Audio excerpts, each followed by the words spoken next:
बातमीकडे शिवडीमध्ये ठाकरे गटात उमेदवारीवरनं संघर्ष निर्माण होतोय। अजय चौधरींसह आणखी काही पदाधिकारी हे इच्छुक आहेत। चौधरी सुधीर साळवी यांचे फलक हे शिवडीमध्ये पाहायला मिळतात। साळवी हे लालबागच्या राजाचे मानद सचिव आहेत आणि सध्या आपल्याला कल्पना आहेच की शिवडीमध्ये सध्याचे विद्यमान आमदार हे अजय चौधरी आहेत। मात्र आता आणखी काही पदाधिकारी इच्छुक आहेत, ज्यात सुधीर साळवी यांचाही समावेश आहे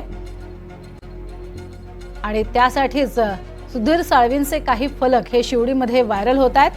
तर अजय चौधरींचे तर फलक लागलेले आहेतच, मात्र सध्या साळवींचेही फलक लागल्यामुळे चर्चांना उधाण आले।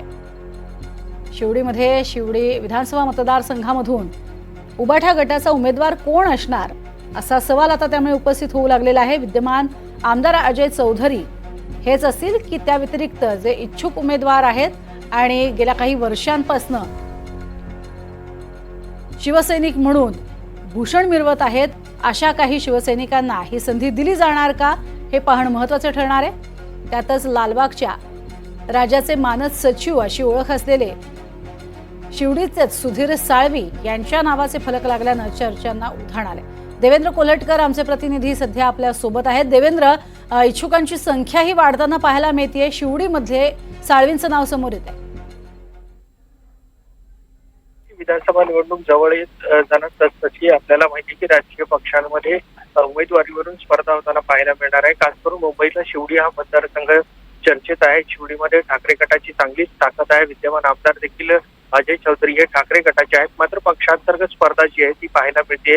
अजय चौधरी यांच्या समर्थकांनी सोशल मीडियावरती पोस्टर्स व्हायरल केलेले आहे की हॅट्रिक जी आहे ती अजय चौधरी यांची होणार आहे, इतिहास घडणार।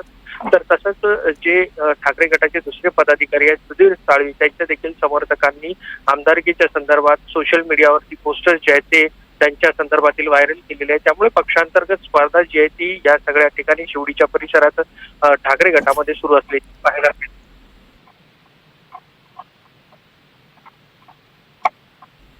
तुर्तास धन्यवाद या संपूर्ण माहितीसाठी देवेंद्र।